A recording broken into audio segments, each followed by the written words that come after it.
you know, was right opposite the Chief of the Defence Staff, Sir Charles Guthrie, General Sir Charles Guthrie, who, former member of the SAS, as my kind of special advisor colleague Bernard Gray used to always tell me, remember that, you know, however charming you may be, you can snap your neck like a carrot. And that sort of image never really left me. And it was a sort of strange experience doing this in government, because I think often the value that's added by a special advisor is on the political side of things. And for us, the Labour Party in that period of time, the principal aim was to neutralise defence as an issue. It was to keep it out of the papers. You know, we weren't doing our job if this was becoming a big issue for us. I mean, the exception, I think, was when we had the kind of the whole Kosovo campaign and so forth, and it became really front and centre. But generally, it wasn't seen as an offensive issue for us.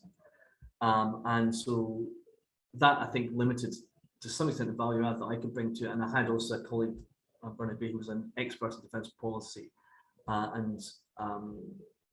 You know, he was the policy expert, whereas I probably dealt a little bit more on the kind of comm side, probably a little bit more on some of the kind of personnel-related issues.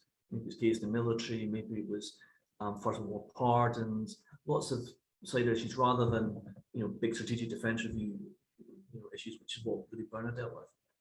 It's kind of a long story, but and then actually thereafter, after I'd been in the Ministry of Defence for a while, I think it was 1999, George Robertson was then appointed NATO Secretary General, and he very kindly said, look, you know, I'd love for you to come and work with me in Brussels, but at the time it didn't feel like the right move, you know, personally or professionally, and so I, you know, politely declined and stayed on with his successor, Jeff Hoon, for a short while. I was then fortunate enough to kind of get the call from Sally Morgan, now Baroness Morgan, who was Tony Blair's political secretary number 10, and started working there in what's called the political office. So that's essentially your party staff. You're not really a special advisor, you're paid for by the Labour Party to liaise with certain parts of the Labour Party. So in my case, it was local government, but it was also the Scottish and the Welsh parties and so forth. Then in 2001, after that election, I was fortunate enough to get moved to the policy directorate to do similar work to what I've been doing before in terms of devolution policy, but also had local and regional government added to my brief. And, you know, that then took on things like local government finance. So quite a lot of different policy issues. But I think, you know, coming to it all, you know, there's some basic skills which you can never really give up, which you can take with you from job to job. So sorry, a long answer to a very quick question. No, not at all. And very, very detailed policy heavy roles, you know, none of those are lightweight issues at all. So, you know, it's quite something to be able to kind of, you know, move between them, actually. I wonder if maybe, just as we're sort of touching on that, maybe we could talk a teeny bit before we get into the questions about that transition from opposition to government, and how the demands of the roles that you undertake, you know, when you're working in politics for a political party, change, and the demands and the sort of requirements of you, because it's a pivotal moment, and it's obviously, you know, it was a huge moment here, politically generally, but also sort of personally in terms of the role that you did. Yeah, I think I had sort of a double culture shock in the sense of all special advisors have to kind of learn how to kind of work with the Whitehall machine. But I also had to work with the military machine, which is there as a kind of integral part of the Ministry of Defence. And I just took a view very early on, and I said as much to Richard Morton, the Permanent Secretary, look, I'm not going to try and supplant the expertise of the civil service or the military. That would be inappropriate in my view. It was going to be, you know, help them manage the politics of this, help them manage the politics of it within the party with their contentious issues. And I remember, to be quite honest, in the first few weeks, I was struggling a little bit to kind of come to terms with what was a new brief, a new reality. And George said to me, very kindly, look, I kept you on for a reason, and that was to kind of, because of the politics of the soil, no one else can do that job for you.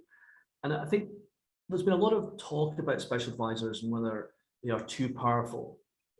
And there's no doubt, in my view, that there have been very high-profile cases where individual special advisors have perhaps exceeded their brief. They have become the story, which is kind of the cardinal sin of being a special advisor. But I'm a strong believer that if they didn't exist, they would have to be invented. And the reason for that is because they do a job which actually helps to depoliticize or keep the civil service depoliticized.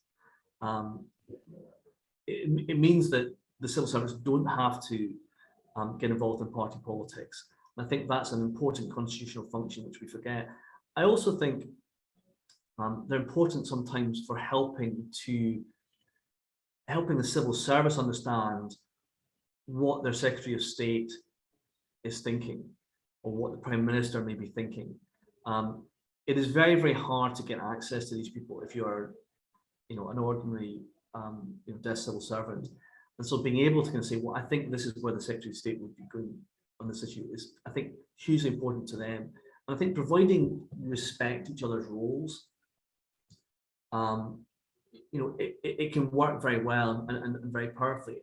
And I remember, when I was in number 10, and particularly in the policy directorate, yes, there was a lot of politics behind it, and there were political people in there, but I always made sure I kind of maintained my relationship with Jeremy Haywood at the time, who was head of the policy directorate, and I guess also kind of private secretary to the Prime Minister, because it was such a key and integral role.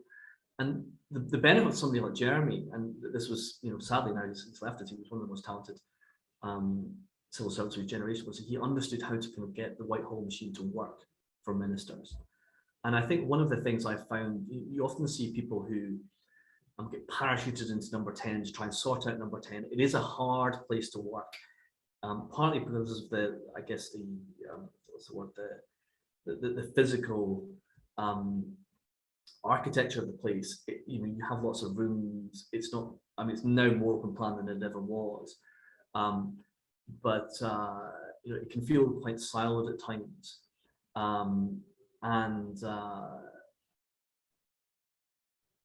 So I've slightly lost my train of thought, but I think, I always wanted to make sure that we can maintain that sort of strong relationship with Jeremy.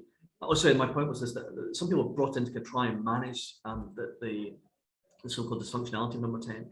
They tend to be either, if they're outsiders, like who was the guy who was brought in by Brown? Ofcom man, is it Carter?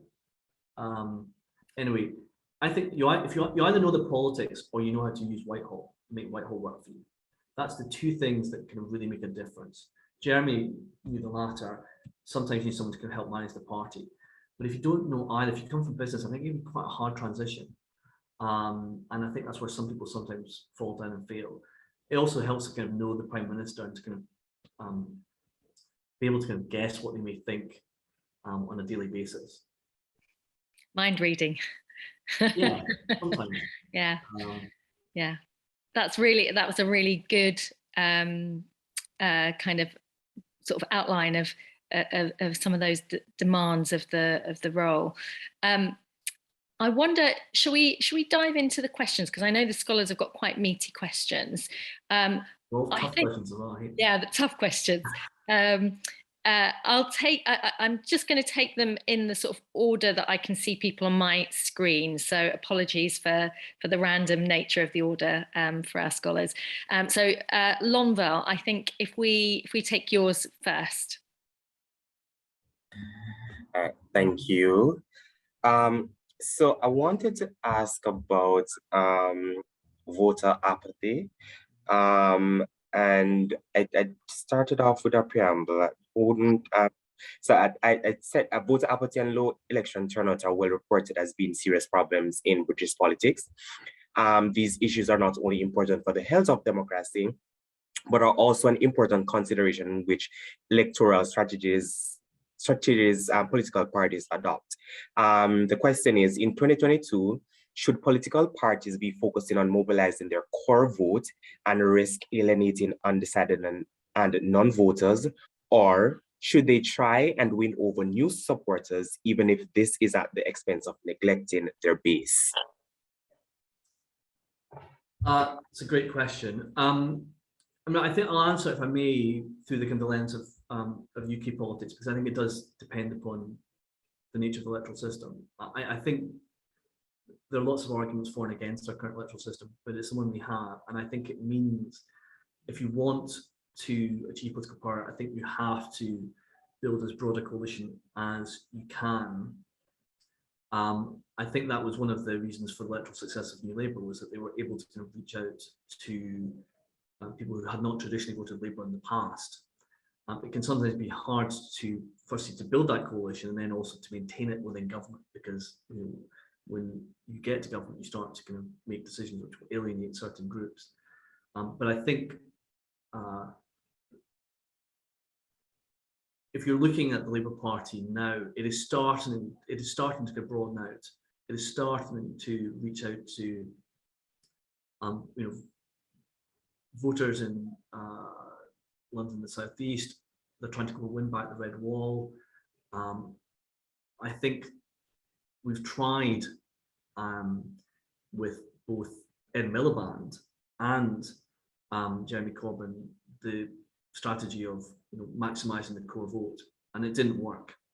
I think you have to be much broader. I don't think you necessarily have to lose all the people who are part of your core vote, but you have to kind of give them a reason to still vote for you. They may not get everything they want, but they have to have, maybe it's going to be a particular issue that they deeply care about. If I think about where we were in '97, there were things which people cared about, like the social chapter, the national minimum wage. These were reasons for the unions to get on board and say, look, we don't just want power for power's sake. We want to actually be able to kind of achieve things. And there would be parts of the agenda which they didn't like. They didn't like the return to, or not the return to, but the retention of aspects of the Conservative trade union reforms. But they accepted, I think, that as the kind of price to pay for getting some of the other things which they did want. So I think you can, if you're careful about your political management, straddle both. And there's like an old saying, if you can't ride two horses at the same time, you shouldn't be in the circus. And that's the nature of politics these days. I think you have to be able to do it. Clearly, if you're in a proportional representation system, I think you have maybe got to focus a little bit more upon what is your core constituency and maintain that, because you're going to struggle to kind of straddle a wide area because it will be picked off by others. But I think at the moment, if we're looking at the Labour Party, where they need to be, it has to be to try and win over Conservative voters. And that may be challenging for some of the core vote. It might mean you have to get more conservative on certain social issues. It might mean more conservative on, even issues of immigration.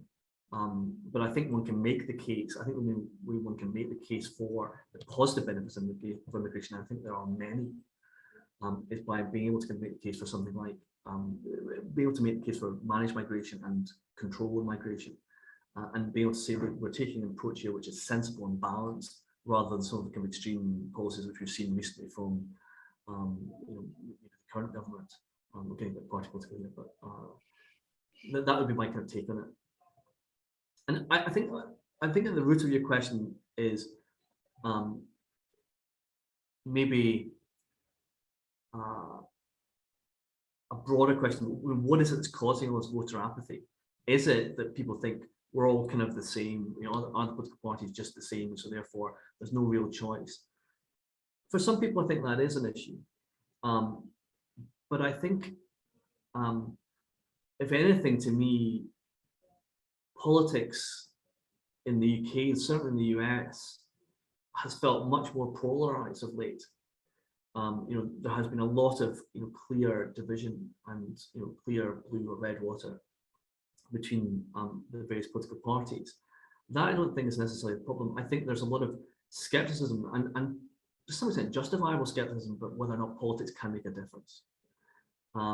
These are often intractable problems which are grappled with by successive governments of different political persuasions, and they often fall short. And that leads people to conclude that nothing can change, that it always stays the same. I don't agree with that. I think one can debate about the desirability or otherwise of the changes we've seen from the New Labour government and also the current Conservative government, but there's no doubt that they are fundamental changes. Brexit is a fundamental change to the nature of our country. Like it or loathe it as I tend to loathe it. It's still an example of where politics matters more than ever, and so I think I don't buy the idea that all politicians are the same. I think people have been trying to get young people to vote more, and it's a really tough challenge. Labour tried, I think, under Ed Miliband. It didn't quite come off. They thought that they got there and they thought they'd reach young people, but not as much as they needed to. Typically older people tend to kind of be a bit more motivated to vote. I don't have any kind of easy, simple answers. I think it would be a good thing to have 16-year-olds having a vote, in my view. I think it's good to extend the franchise. But I think there are some really deep-rooted issues of apathy which we're going to struggle to kind of to meet. But the answer is not, I think, to kind of go to kind of shrink inwards. I think that just makes people feel that politics doesn't speak to them. Thank you. Okay, Lola, shall we take your question next? And if you could just remember just to let Alasdair know what you're studying, what you're interested in the course, that would be great. Okay. Hello, Alasdair. Hello. My name is Lola. I'm from Nigeria. I have a background in communication, international development, human rights, modern slavery, and humanitarian work, which I've done for the past 6 years.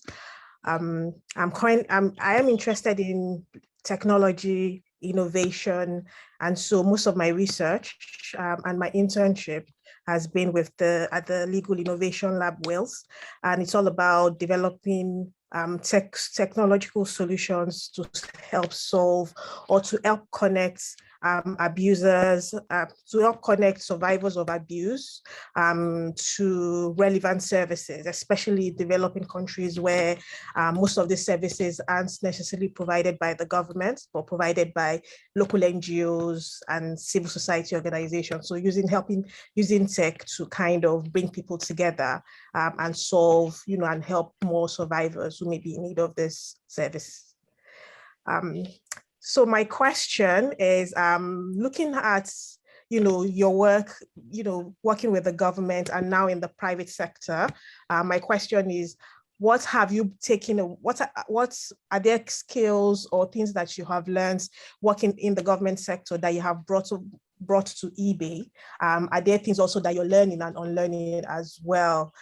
Because for me, going into policy or working with the government, especially if you're coming from a country like mine, Nigeria, I take that with a pinch of salt because it is very, very hard, especially if you're a woman.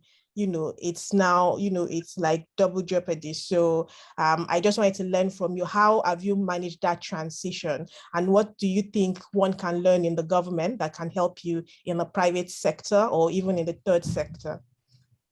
Sure. Well, that's a great question. I think one of the things that sort of struck me a lot when I kind of went to work for eBay was some of the similarities in a way between government and the private sector. You have hierarchies that you have to kind of work through. It can be a bit bureaucratic at times. You have to kind of build internal coalitions. There's office politics as well as traditional politics. I think, and this is a kind of very personal observation. I think the things I learned in government helped me in my current role, which is, I mean, I guess by way of background, I kind of head up government relations for eBay in the UK and Ireland, and I do a bit of work as well, kind of cross-European issues. So lobbyists, for want of a better phrase, right? So I'm often lobbying government for change, which will impact not just eBay corporately, but also the hundreds of thousands of SMEs that use our platform on a daily basis to grow their business. Because the way our business model works is, you know, we only succeed if they succeed, because we take money when they make sales. So if they fail, we fail. And by extension, if they are tied up in red tape, we're tied up in red tape. And I think one of the things I learned was how to think like government and how to think your way around government. And you know, Michelle sort of remarked on how you often have to kind of change briefs quite quickly. I think that's going to be an inevitable facet of any job in the private sector. The scale of change that we all face right now is so huge, and it's only going to increase, it's only going to accelerate. But I think being able to think like government, understand and put together a public policy argument is quite important, because it's not enough if I'm advocating for my business to say this is against our business interest, because government speaks to, you know, hundreds of thousands of businesses. They've all got their interests too. They have to somehow balance them. So the way you have to, I think, argue your cases in public policy grounds and say, not only is this in our interest, it's also in your interests. There's a wonderful definition, which I think was given by Simon MacDonald, the kind of former permanent secretary to the FCO. And he said, described diplomacy as the art of letting other people have your way, by which he means, you know, making people feel that, you know, your interests coincide, and that it's win-win. And so being able to kind of put together that type of win-win optimal solution is quite important. Communication skills, I think I learned a lot. Being able to think politically. You know, I end up writing a lot of speeches for executives, just as I've written, you know, speeches for politicians. I remember being taught once by a guy called Douglas Alexander, some of you might know. He was former International Development Secretary, very close to Gordon Brown, very bright, very able man. I think still working in the sort of development sector. And he was one of the great speechwriters. And I remember he once told me the importance of argument. Because often people write political speeches and speeches for people, and it's like a Christmas tree. You know, you've got lots of little announcements you want to put in, lots of little interest groups that you're kind of paying attention to, and you kind of have a nod to this person, nod to another person. That never works. What does work is having a consistent and coherent argument which runs from the start to the finish. And that, I think, I've found to be a very helpful kind of insight when it comes to kind of writing speeches for other people and for communicating more generally. Another piece of advice I remember hearing from someone who was actually a very talented civil servant, Claire Sumner, who used to kind of do all the questions and would put together the big briefing document for Blair. And this was, I think, before I even went to number 10, because she was lecturing special advisors about what to do and what not to do. She gave the very simple rule of thumb that if you can't imagine the Prime Minister, and to some extent by extension yourself, standing up in the House of Commons and saying this, literally saying these words, do not put it in there. You know, you have to have a sense as to whether you would feel comfortable defending this, and also what the kind of counter arguments are. You know, being able to kind of think around corners and kind of anticipate, you know, public response to something, and also to some extent in the political arena, what's your opponent's response is quite important. You know, there's an old saying that, you know, and this is again a military metaphor, that you know, battle plans never survive first contact with the enemy. You've always got to think, well, okay, when you have that first contact with, in this case, reality, what's going to happen? and be able to kind of think about how that will work. So I think I've learned over time to kind of realize that there'll be lots of people, and I'm very fortunate. I was very fortunate in government working with some really incredibly bright civil servants. In eBay, there are lots of really, really bright, smart people too. And I think just harnessing their expertise and accepting that they know way more than you'll ever know, but being able to kind of reach a judgment as to what the best course of action is, I think is terribly important. I think political judgment in politics, but more generally kind of corporate judgment, is a really vastly underrated asset and an attribute. Intelligence is important, but judgment really counts for a lot. It's a hard thing, and you learn by making mistakes. But that I think is worth more, because you know, if you're lucky, you'll have lots of intelligent people to tell you the kind of facts, but you know, you've got to at the end of the day think, okay, which way am I going to jump? And that's the art of it. Thank you very much. Thank you. Great, thank you. Okay, we will go with Emma Jane next. Hi, Alasdair. Thanks so much for coming today and answering our questions. So I'm one of the Global Challenges Scholars at Swansea University. I'm from Wales, and my background is predominantly in law. I studied my undergraduate and postgraduate at the University of South Wales. I also managed and volunteered at a local food bank during a global pandemic. My research interest is in climate change, and I'm specifically interested in the disproportionate impact on some of the most disproportionate groups across the world, and how climate change does not impact people equally, and how it's important to look at climate change through a human rights lens. I'm currently undertaking an internship with Greenpeace International, and we're looking at the role of strategic litigation in mobilizing communities and government in holding climate change accountable. And it really brought back what you just mentioned earlier about encouraging younger voters, and I think that's particularly important in the context of climate change. So my question today is, I'm interested to hear more about your move from the public sector to the private sector, and what kind of prompted that move, and whether you gained any transferable skills from moving from one sector to the other, and particularly if there were any skills that you weren't expecting to gain. Ooh, I need to think of the last part of your question in terms of unexpected parts. It's a really good question.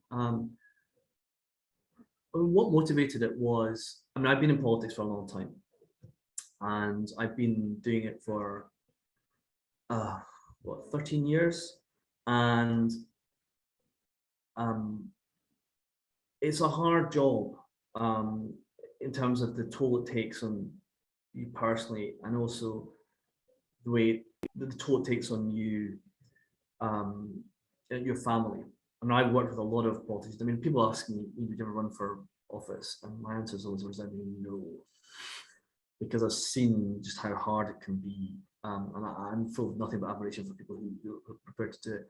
But it's incredibly tough, and I think it's doubly tough for women too. I don't think we're nearly doing enough to kind of encourage women to participate in politics, and I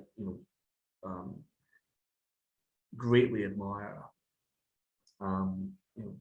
politicians that I see, and you've got Jess Phillips, Stella Creasy. I mean, I'm not forgetting, there are tons of others, Harriet Harman. They've done so much to try and blaze a trail for women, but it's still not as family friendly as it needs to be. I think that was one kind of factor behind my decision making. I mean, I did think about trying to get back into a department and see if it could work there, but that didn't work out for a number of reasons. Why did I choose eBay? Well, I think I liked the fact that it had a kind of sense of corporate mission. I liked the fact that it was helping small businesses. It was leveling up commerce. It was helping them compete with some of the bigger guys. And I think that's an interesting aspect of a lot of business today, that people, the job market, particularly in the tech sector, is extremely competitive. and people want to kind of work for a company that does have a sense of corporate mission. And I think they are increasingly sophisticated and skeptical sometimes as well of certain businesses that pay lip service to environmental concerns or social concerns and so forth. And I think, you know, from my experience working in the private sector, you know, there is a sense of box ticking.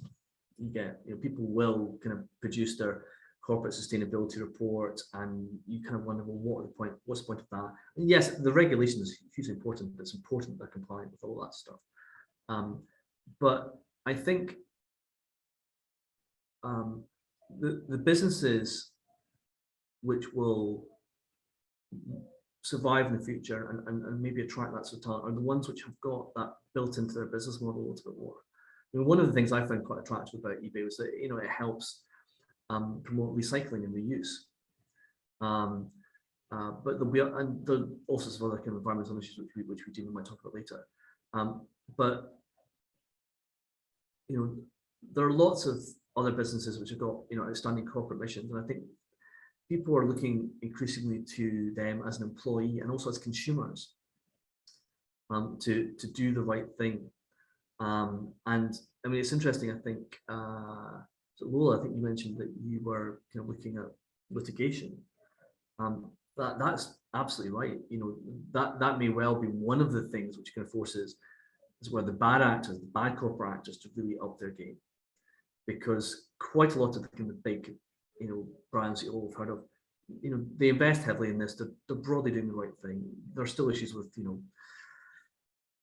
supply chains and making sure those are ethical, and there are all sorts of kind of weaknesses which every company has, and blind spots which every company has.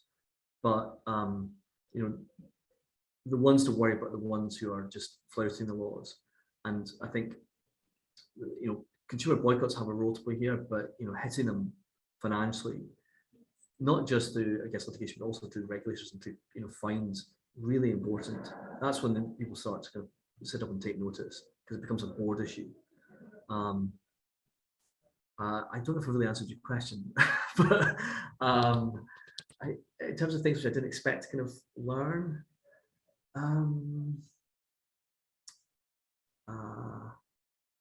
I think I still haven't really learned how to use Excel spreadsheets. Join the club. That's still a work in progress. And PowerPoint, I absolutely loathe with a passion. I never expected to have to use PowerPoint quite as much as I do, and I really detest it. I think it's one of these technologies which, you know, hides a multitude of sins. I like Amazon have got this thing where they'll do like a 6-page memo or something like that before a meeting, and everyone's expected to read the memo before the meeting, or something during the meeting, and then they'll comment on it. I quite like that, because, you know, it forces you to really be, you know, cast iron in your logic and your thinking and your analysis. Whereas I think you can get away with murder in PowerPoint if you've got a nice image. That's my own take on it. Great. Fab. On that note, we'll move to Raphael. Thank you, Michelle. Hi, Alasdair. So I'm Raphael from Ireland. My background is in law. At Swansea, I'm looking at, I suppose, the intersection between democratic governance, the regulation of speech and information, and technology. So that kind of intersection between the information that we are receiving, its impact on democracy, and how technology is contributing to that equation. I'd like to ask you about your past as a special advisor. It's something that I'm particularly interested in, thinking about my career and moving forward. It's a position that I think is really engaging. Mm-hmm. And there is a question in here somewhere, but essentially, and maybe this is something that you thought about as well, given the fact that you were in the public sector and now in the private sector. The idea of the public sector sometimes seems to me to be quite difficult in getting things done. And I know that Tony Blair had the delivery unit, and I've read his autobiography, and you can really get his frustration about affecting change quickly. And that's something that I've been reflecting on a lot, perhaps for my career, if I could maybe do more in the private sector and the public sector. So I guess my question is, as a special advisor, I mean, what were the skills you deployed regularly on a daily basis? What were the things that you were doing on a daily basis to, I suppose, achieve the mandate of the government? Gosh, lots of different things. I'll try and come out in a second, but I think you made a really interesting observation about the sense that a lot of people have that they can achieve more in the private sector than they can in the public sector, because they tend to think of the public sector, I think, sometimes wrongly, as being a bit sclerotic. And I think it's certainly a frustration sometimes of business people who have worked in business and then come into politics and then discover that it's not quite as command and control as it is when you're in a business. You can't affect change quite as simply and as easily. You pull a lever and all you hear is the sound of the strings snapping. That's one of the persistent kind of concerns that you have. I mean, you're right. Blair brought in the delivery unit because he was concerned about individual government departments' ability to implement lasting change, because it's not enough just to come up with a policy. It has to then be implemented and made to work on the ground. And I think the civil service is getting better at this through secondments and through other routes. It's getting better at project management skills. I think it is a bit more diverse than it had been in the past. I know this was something that Jeremy Gibbon used to kind of constantly worry about and kind of tear his hair out about. I'm a great believer that public service, and particularly the civil service, can only benefit from private sector expertise, because they can learn new skills and they can bring fresh insights which we would otherwise lack. But I mean, I think one of the interesting things about politics is that, and this is very true of politicians themselves, but it's true to some extent of special advisors, so much of your life is governed by sheer brute luck. I think of the number of people who have spent time in opposition and a long period of time in opposition and have never really known much in the way of of serious power, largely because of the point at which they were, they maybe reached the kind of the front bench, or they worked for a politician. All these people who were there in '92, for example, were expected to go to government, never did. Tons of these people. There's a real sense in which your fortunes are governed by that sort of level of being in the right place at the right time, and it's not necessarily the most meritocratic of professions. Whereas I think there are other aspects of public service which are, and I would strongly encourage anyone who's thinking about public service not just think about being a special advisor. It's great, it's exciting, it's wonderful. It really is. It's a hell of a ride, but public service needs really smart, capable people who will do the hard yards of delivery, and who will actually make things happen on the ground. I see this in the private sector, for example. There are a couple of examples of very good schemes that the government announced recently, which we really like, but it takes ages for them to kind of get off the ground, because they're announced by Treasury one day, and then 4 months later you're thinking, when's this going to start? When are we actually going to see the cash? It requires someone to kind of then translate a sort of ministerial direction into something which works on the ground, and that's a real skill. In terms of, just remember your question again, Raphael, was it about what sort of things we're doing on a daily basis to try and help the government achieve their mission? I guess, I mean, a lot of what I was doing was kind of adding political value. I think some of it was anticipating problems. You've got to kind of think about problems sometimes before they occur. I always used to kind of really feel sorry for the poor spads that work for the Home Office and for the Home Secretary. It's a thankless task.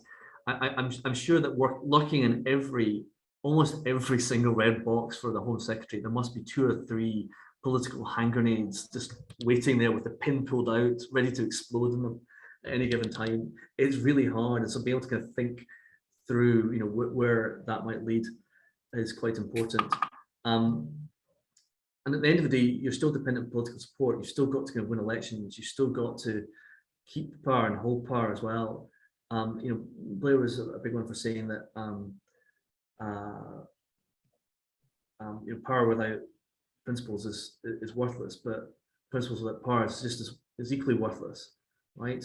You've got to kind of somehow win it. And you know, some of what we'd be doing as well was kind of making sure that we were coherent as a government, that we stuck to an overall narrative about the government message. So we would have, for example, you know, special advisory meetings where we get together as a group and you think outside your brief. And you know, you'd have people like Alasdair Campbell kind of trying to explain to you, you know, this is the way to kind of try and ensure that what you're doing at a departmental level contributes to the government's overall narrative. You know, in terms of like a day, I mean, there never really was a typical day. It was always kind of very different, and sometimes it would start the night before because you kind of know that there was going to be something in the papers that day. Sometimes because you tried to put it there because you were pushing a story. Other times because you knew there was just going to be this horrible story that was going to break, and you wanted to see how did it break and how did people respond. And so the hours were very, very long in that respect. And you know, there were 7 days a week. It really was kind of like 24/7. I think it's even worse now for the current corporate special advisors, because I think the news cycle and social media has made this even worse. I mean, I'm struck by just how minute to minute it is now. When you can go on Twitter, you know, the latest kind of breaking piece of news, and you often get your news faster there than you do anywhere else.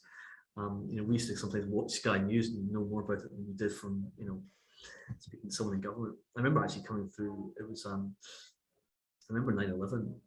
I was then working in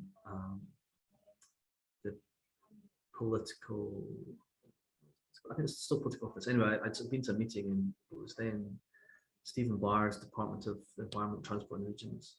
Is that right? DTR, whatever it was. And he got called out of a meeting that we were in. Essentially, the PM wants to speak to you, okay? And then I didn't think much of it. Kind of came back, saw this enormous wall of light and cameras and media outside number 10, and I got into, you know, the downstairs where Sally Dobson, who's in the political office, Frank Dobson's daughter, was there. I said, "What the hell's going on?" And she just pointed to the TV screen, and you thought, "God, right, that's what's going on." You know, that's often the way you're going to get your news, and I think sometimes it means that you become quite reactive, and so the challenge is always to try and not be reactive and to kind of just keep some sense of strategic purpose, and that can come in a, you know, a communications sense, but also in terms of, you know, delivering on targets. That's what Michael Barber and the delivery unit were worried about. And then there were also people like Jeff Mulligan in the strategic, the strategy unit, whose job it was to kind of do the blue skies thinking that ministers never, and special advisors, myself included, never got the time to do, and to think, okay, what do we really want to achieve here? It was like a think tank within government, if you like. And you've got think tanks outside government, but these guys have got access to give a little bit more, you know, detailed information they can glean out of departments. And that's a kind of constant struggle, is, you know, managing the day-to-day while still trying to kind of keep your eyes focused on the future. It's really not easy. I'm not sure I'm not sure I ever did it terribly well, but I think as a whole our government did it reasonably well. But we were still caught by lots of sort of short-term moments. Thank you. Great, thank you. Chris has joined us, so we'll wrap up with Chris at the end. Should we take Marianne next? Lovely. Hello, Alasdair. Hi, Marianne.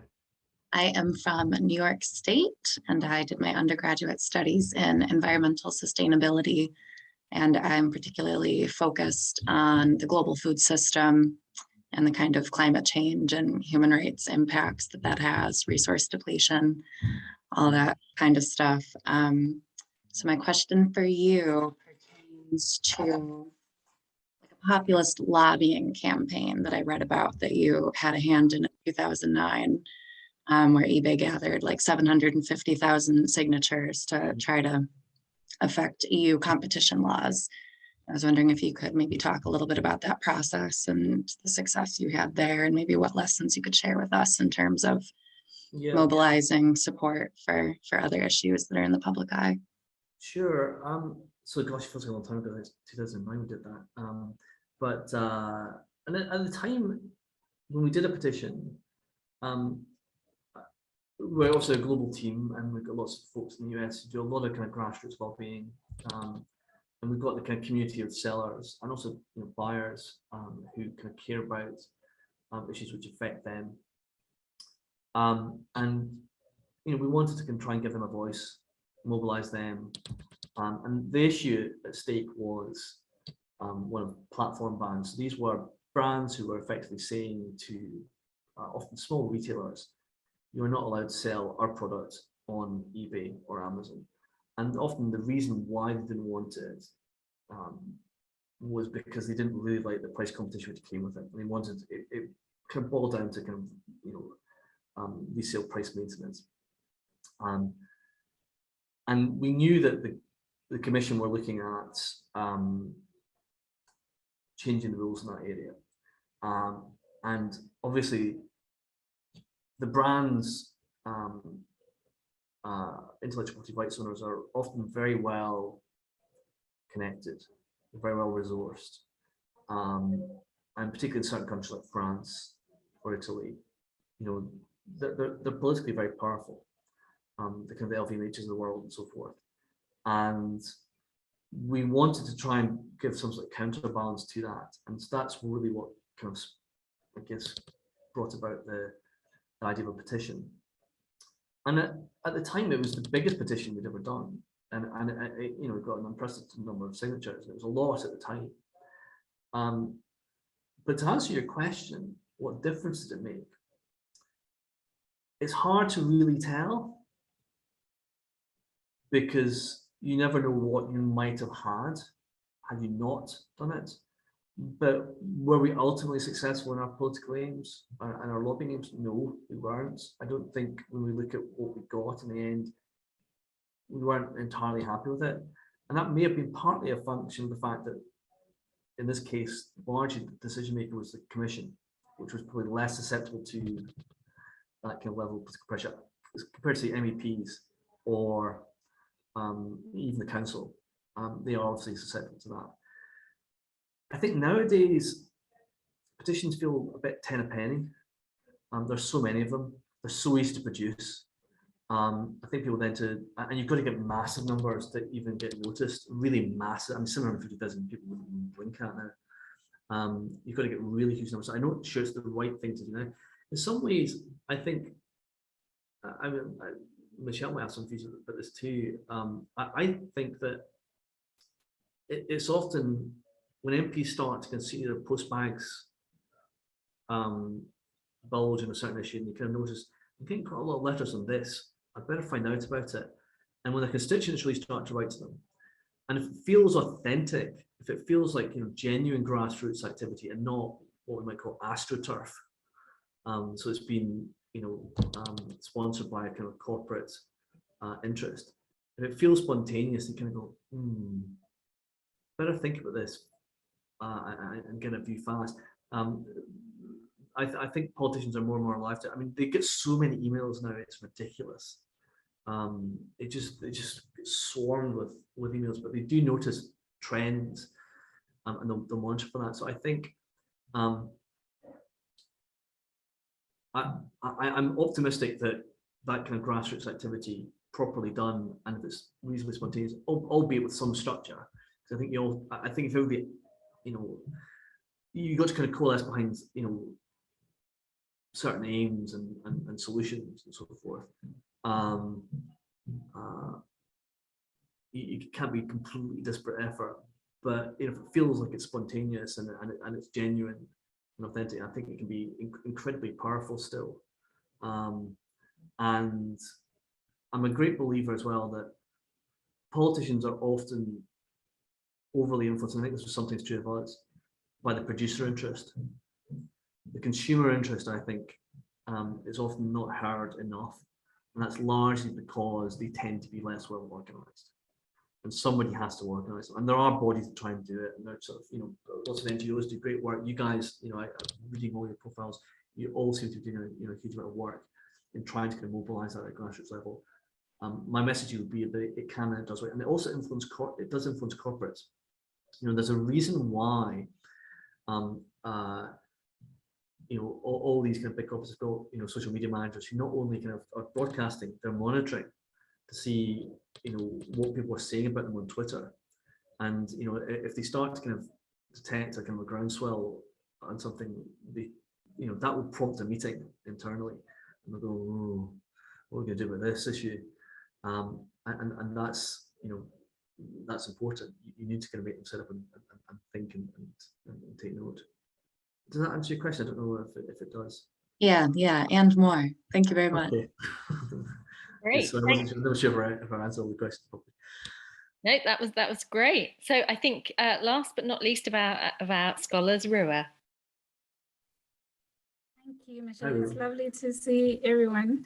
I think you've answered, or you have provided some sort of insights into the question that I had, but it mostly related to the climate crisis. And based on your experience in government and also working with corporates, how is it that we are not progressing in terms of development or an international policy to address this? Yeah. So what do you think is the missing link, and where does civil society come in? Where is civil society getting it wrong? What needs to be done, pretty much? Oh, that's a fantastic question. A hard one to answer. I'll do my best here.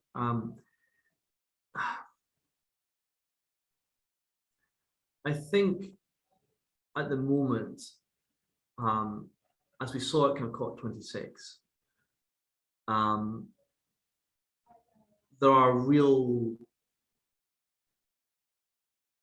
challenges in kind of getting certain countries on board, like China.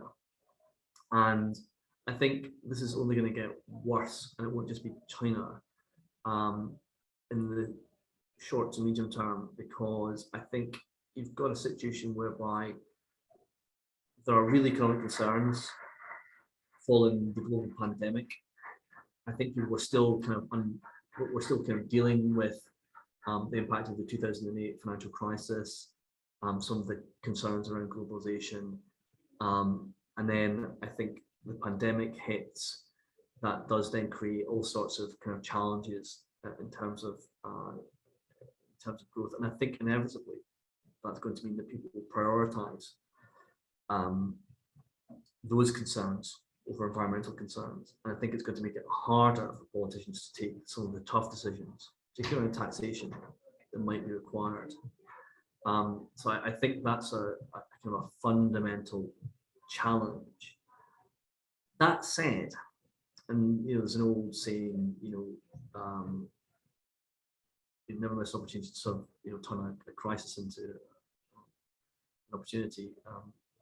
I think one of the potential effects of the energy crisis that we've got, of the cost of living crisis, is that it will force countries to think, and they are already thinking much more about energy security, and that will probably also have an impact in terms of their energy balance and mix, and it may force them to kind of reconsider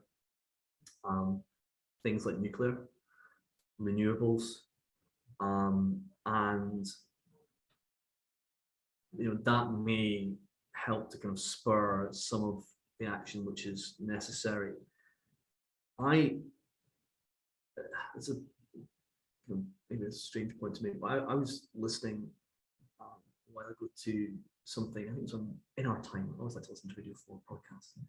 And it was something on the Manhattan Project. And I was really struck by a comment made by one of the contributors that this was a project, even though it was top secret, which completely enveloped and encompassed, vast sections, not just of the kind of military industrial complex, but just the economy. They didn't know they were necessarily working on it, but they were doing it.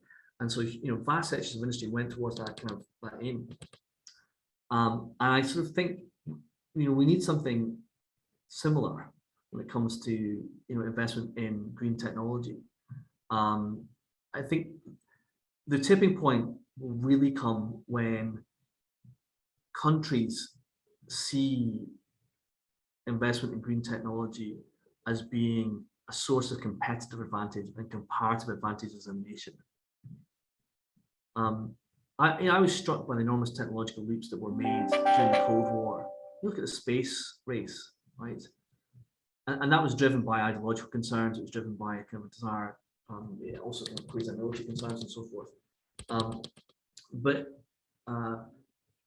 it led to a concentration of effort, which I think is of the same magnitude to the one we need now.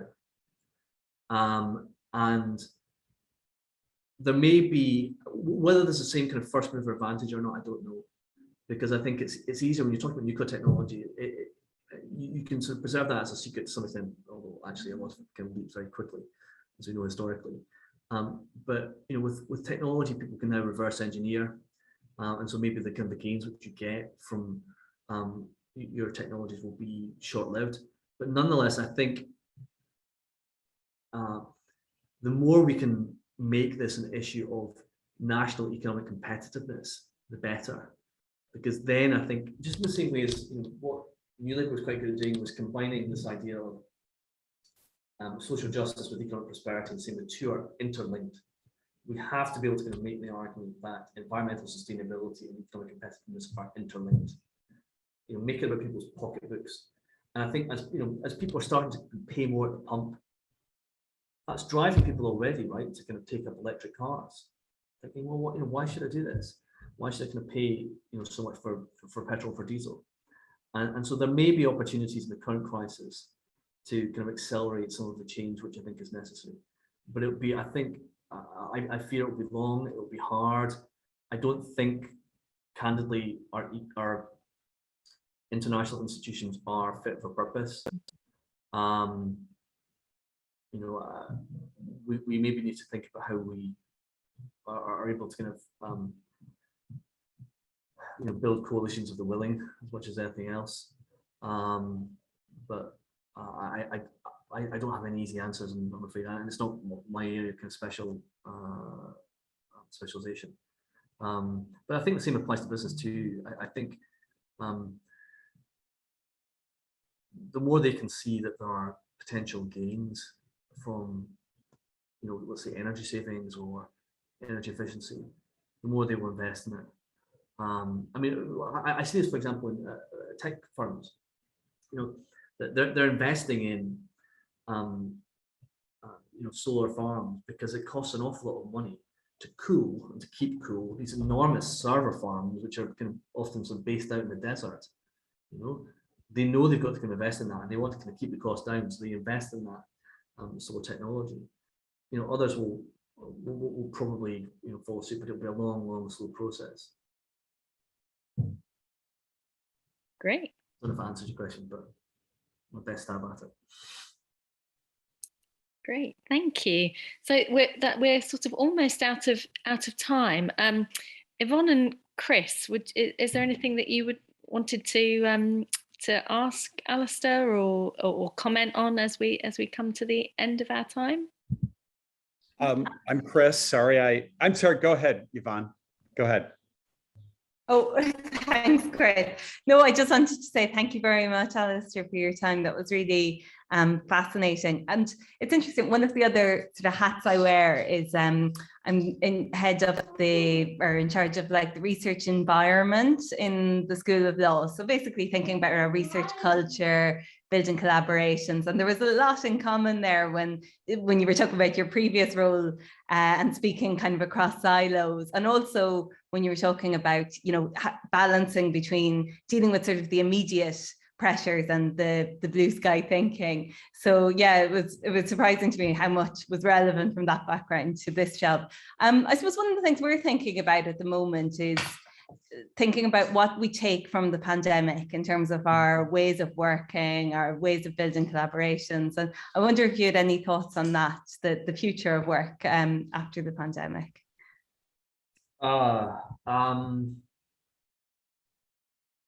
Yeah, I mean, I think they're potentially quite profound. I do sense that people have rather enjoyed the flexibility, the work-life balance that they get from working home, and also lots of downsides. My wife just wants me out of the house as quickly as possible. She's fed up with the sight of me. But that apart, I mean, you know, it's like the state of my marriage. I think it is, you know, for many people, it's been a blessing, and they've been able to spend more time with their kids and juggle home and work life more effectively. And having got used to it, I don't think we want to give it up. So, I mean, I'm actually in the office of our consultants, Portland Communications, and they're largely doing kind of Tuesday, Wednesday, Thursday, and it's kind of fairly similar at eBay. And even then, it's not, lots of working from home. Because we're a global, you know, matrix organization, and often, you know, when you're doing calls with San Jose quite late in the day, so being able to do it from home is, you know, really useful. I personally find it very helpful too. It's much more efficient. I, you know, work in Richmond, live in Kingston. If I have to kind of do meetings in town, a 1 hour meeting is 3 hours at least out of my day. It's an hour to get there, it's an hour to get back, and it's an hour probably for the meeting. I can be doing 6 meetings in that time. So I think it feels much more efficient. Yes, there are lots of downsides. There are downsides with all different types of working. But I think people are going to, I think some of this will stick, and I think it will have big implications for commuter economies. I think it's going to have to adjust. It will be sort of very tricky for people. Maybe the City of London might have a different approach, and I think, you know, there's a bit more of a culture of presenteeism there. But I think it will also have, you know, interesting kind of questions for pay structures. I've got a brother-in-law who works at Deloitte, and of course one of the things he worries about in terms of his employees, well, what about London waiting? If you're kind of working from home and you're maybe kind of now outside of London, can we still justify London waiting for some of this stuff? And it raises lots of difficult questions there. I think there's a broader long-term impact on the economy, though, which is that, you know, we've had to kind of spend an awful lot of money, rightly, in my view, in keeping the economy afloat. That will now come at a cost. Some of that money will have to be repaid. You know, we've now got supply chain constraints which are starting to have an impact on the economy. That's, you know, having an impact alongside Brexit. Part of, but not all of, the energy crisis is linked to the pandemic.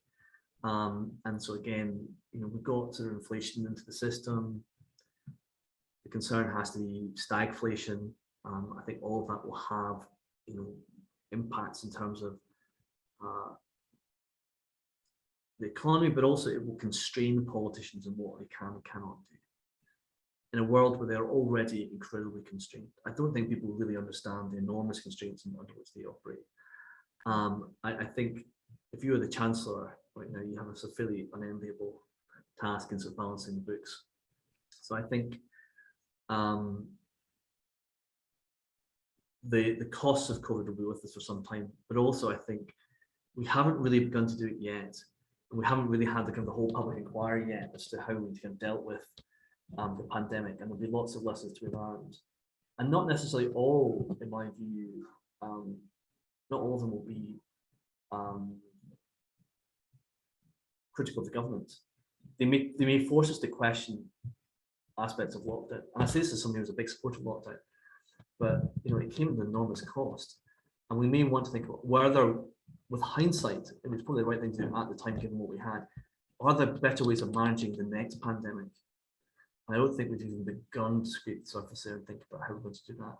You know, what are the investments we have to put in place now, you know, to make sure that we have the ability to kind of produce vaccines quickly and at speed, and, you know, test and trace, which was a disaster. But maybe we have to think of better ways to do that in the future. I think there'll be a lot of good and justifiable soul searching. I hope it is a genuine lessons learned exercise and not an exercise in blame storming, if you like. I think that would be a mistake for all concerned. Thank you. Thank you. Chris. I don't want to keep the call going. Sorry, I was so late, Alasdair, but if you have, I have a little bit more time. I'm probably gonna have to dash in about 5 minutes, but I'm very happy to take another question for that. Yeah, the thing I wanted to just quickly say is that the namesake of our scholars program, Hillary Rodham Clinton, when we entered the Senate in 2001, as Marianne could probably attest, having spent time in upstate New York, there are jobs are few and far between. So one of the first things that we did in the Senate was to use eBay, call our friends at eBay. Sharon McBride, I don't know if you know Sharon. I know Sharon very well. She's an old pal. She's a very old pal. Yeah. We literally, even longer than I have. That's a long time. Well, we literally called her and created a whole, you know, now it seems so antiquated, but back then we created a whole e-commerce program with eBay in the Adirondacks, the northern part of the state. During COVID? Pardon me? During COVID or just generally? Oh, no. In 2001, wow. Because there were no jobs there when she was in the Senate, and we actually created a trading co-op with eBay and created like a couple hundred jobs up there, just trying to get people engaged, you know, from their homes back then to, you know, entrepreneurship does not stop at the border of the Silicon Valley in the United States. There are all these amazing entrepreneurs. They just needed the tools. And I mention this because one of the things that I've encouraged in all 3 of our cohorts and classes of scholars is this need to link the public and private sector, the strengths of each. We took the lessons of eBay, and literally I bought a door a couple of months ago in the Adirondacks from a company that started because they were able to expand their network through eBay. So, you know, kudos to you all. I hope that our scholars really look at the fun of trying to find these different strengths and weaknesses of different sectors to create jobs and make people's lives far more fulfilling. But again, I don't know if you're doing a lot of those public type programs in the UK, but it was a huge boost to us 20 years ago in upstate New York. Well, it's great to hear, and I know Sharon very well. She's a fantastic woman and you know, incredibly capable. We have done some of that in the UK. We've had things like a retail revival program where we worked in, you know, Wolverhampton, got lots of businesses locally and trying to kind of help them scale their business. We've got things like eBay for Change, where we're trying to help social enterprises boost their growth on our platform. And you know, I never cease to be amazed by the kind of entrepreneurialism of our sellers. People sort of think of eBay and think big business, and it is big in terms of scale. The total value of the goods bought and sold on our platform last year was about 100 billion. It's a huge amount of trade. But you lift up the bonnet on, you know, the car and look at the engine. What's actually powering all this? It's lots of small businesses pedaling furiously. You know, that's what's really driving it all. So it's kind of very much big business powered by small business. And I never cease to be amazed and inspired by them. You know, these are people who are often using the power of the internet to start their business, to grow their business, to manage their work-life balance. You know, I remember meeting this guy, and he was able to look after his father, who was at home, who had Alzheimer's, and could be a carer at the same time as running his business from home. That sort of flexibility you get is worth so much, and it's the human stories which really make it worthwhile and a really kind of great place to work. There's one other story I would share with you, and it was I think this is one of the things I found out of COVID was I was struck by just how the whole country just kind of mobilized to really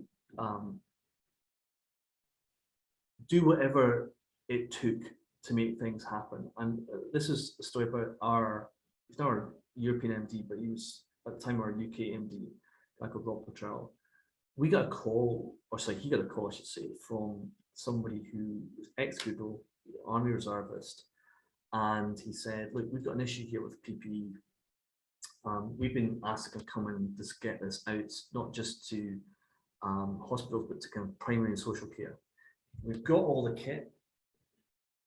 We've got people who can deliver it. What we don't have is the ability to match supply and demand. Can you help us? And literally, Rob starts emailing, phoning up, waking up people in the US saying, we have to do this. We have to make this happen. And this is a testament to some of the incredibly smart people who are on eBay. Within 10 days, we had a minimum viable product up and running. And we did it completely for free. It was completely pro bono. None of these kind of contracts that you've maybe read about in the papers. This was totally free. And I think something like 6 billion items of PPE got delivered just through that. And I think what was striking was, and then this was a point made by the then US Ambassador, Lee Johnson, because he was talking to him about it, he said, what's interesting is the culture of the organization, that when you kind of press the alarm bell, when you raise the flag, how many people put up their hand? And I think that kind of spirit that we saw in COVID, I think we saw right throughout the country.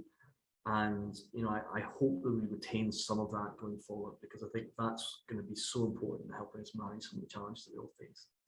I just want to kind of conclude by saying I've loved talking to you. I hope I haven't bored you with some of my old stories, and I'm afraid I don't have some of the answers. Hopefully you guys will have the answers, and you'll be the future, and we'll be the guys who solve all of our problems. I've been hugely impressed reading some of your stories too, and I wish you the very best. I think it's a fantastic program. I'm a huge personal admirer of Secretary Clinton, and I wish you all the very best for your future.